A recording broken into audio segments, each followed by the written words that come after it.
teroris tadi? Sebagai mantan harus yang jawab. Kalau sedikit teroris beliau ini. Ya. Mantan teroris yang paling sopan. Jadi begini, tadi kan belum saya singgung.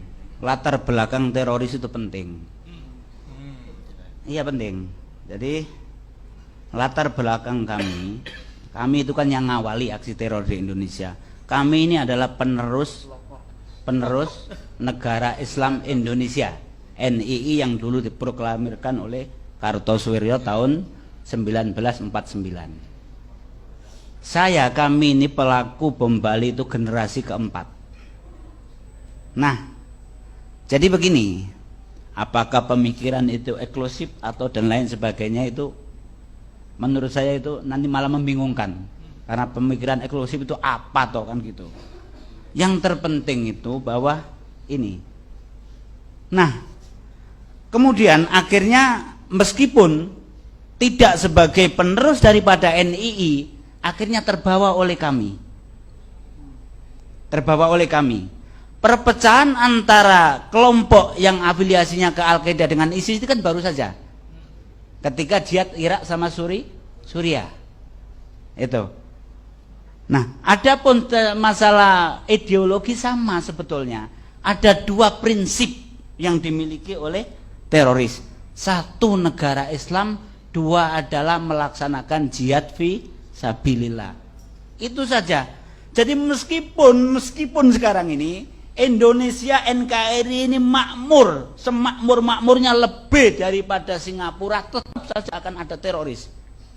Karena yang diinginkan itu bukan masalah makmurnya, tapi yang diinginkan negara Islam dan keinginan untuk bisa melaksanakan jihad fi sabilillah.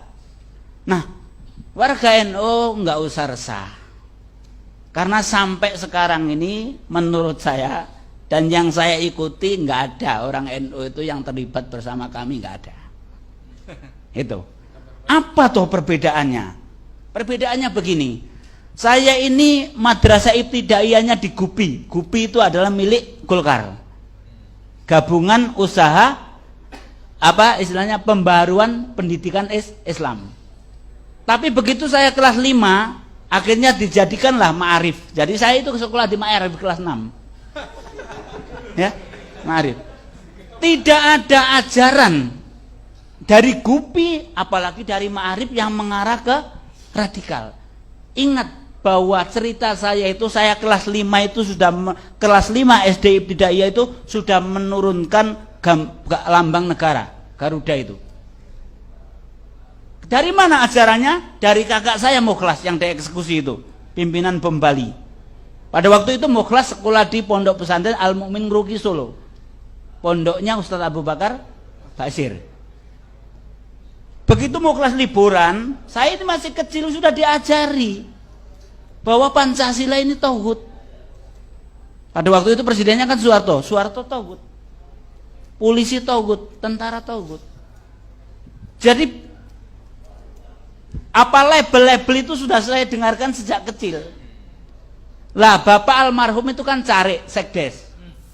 Waktu itu namanya Cari, ya harus ada foto wakil presiden plus Pancasila. Saya turunkan itu karena diajari oleh Mukhlas. Itu kelas 5 SD, saya sudah radikal.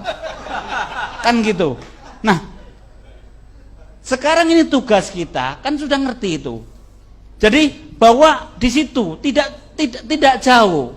Yang akhirnya ISIS pun dari sana. Itu. Jadi dari pendidikan yang sejak dini. Adapun nanti misalkan dalam perjalanan ada yang comot itu orang yang diantaranya sekarang Arnasan yang bom di mobil itu orang Malimping. Ini dia pernah jadi preman, pernah kasus curanmor, kemudian dia ingin tobat. Kalau tobat ini ketemu orang NU atau orang Muhammadiyah mesti dinasihati, kamu harus memperbaiki sholat kamu, kalau nanti punya duit umroh, kan begitu. Ini kalau normal, ketemu ustadznya nggak normal. Waduh, dosamu ini banyak.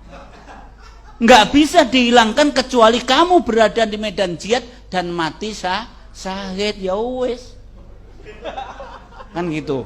Nah, Jadi sekali lagi bahwa pendidikan yang akhirnya mengarah ke terorisme, kita membahas terorisme. Karena nanti sering saya katakan bahwa radikal itu ada dua. Yang benar-benar radikal yaitu teroris, terus yang setengah radikal. Setengah radikal ini siapa toh? Setengah radikal ini katanya masih mau Pancasila, masih mau NKRI, tetapi menggerogoti Pancasila dan NKRI, mau juga duitnya pemerintah, mau juga duitnya negara. Kalau yang radikal teroris nggak mau duit itu, nggak mau. Jangan ke masalah itu. Ini ada pegawai negeri yang infak sedekah kita nggak kita terima, karena menurut kami bahwa gaji pegawai negeri adalah minimal syubhat, kalau nggak haram. Itu kami. Makanya ini nomor satu radikal adalah teroris. Ada setengah radikal. Nah, tadi kan pertanyaannya menjawab, apakah mungkin yang setengah radikal ini bisa jadi radikal atau teroris? Sudah sering saya coba, saya ajak nggak berani mereka. Itu. Karena apa? Karena mereka nggak mau resiko. Itu. Kenapa? Sekarang masalah duit. Ketika kami mempersiapkan bom di Bali, itu duit sepeser pun nggak dikasih. Ini. Jadi yang memberi duit kita kalau mau makan itu bagian akomodasi Amroji sama Idris. Kita kosong, nggak dikasih apa-apa. Begitu evaluasi bom Bali plus pesta karena hafla, karena kita berhasil meledakkan di Bali, di Solo di tempat kontrakannya Abdul Matin, begitu selesai kami dikasih uang 500.000 untuk mengantisipasi kalau ada apa-apa. 500.000 dari Lamongan kabur sampai mana? Jadi itu masalah dunia. Untuk radikal teroris nggak ada. Makanya yang setengah radikal itu sering saya ajak, jangan nanggung jadi radikal, ayo gabung dengan kami. Oh, kalau mau gitu rame sudah kan gitu. Itu. Nah, seperti itu. Nah, itu. Jadi itu Mas.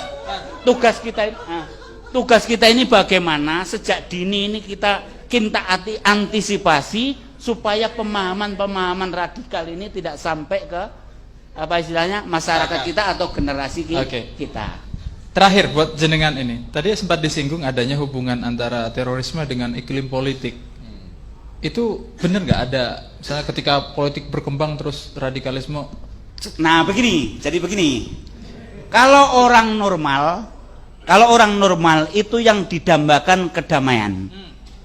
Tapi kalau teroris yang didambakan adalah kerusuhan. Karena dengan adanya kerusuhan itu kemungkinan akan adanya jabha atau front jihad atau medan perang. Oleh karena itu, saya kasih contoh. Ketika demo 212, mayoritas tokoh alumni Afghanistan itu sudah ada di Jakarta. Itu. Untuk apa? Untuk menunggu chaos. Jadi kalau sampai waktu itu para pendemo tidak sabar terus konslet sama polisi atau TNI, tepuk tangan ini teroris. Karena ada medan. Jadi itu yang dimanfaatkan oleh mereka. Jadi untuk supaya ada ini chaos. Iya. Kalau untuk terjun ke politik nggak ada. Sampai sekarang teroris nggak ada yang terjun ke dunia politik. Tapi ngompor-ngompori supaya nanti terbentuk bukan negara Islam dulu tapi chaos. Nah, ini juga harus kita sabar.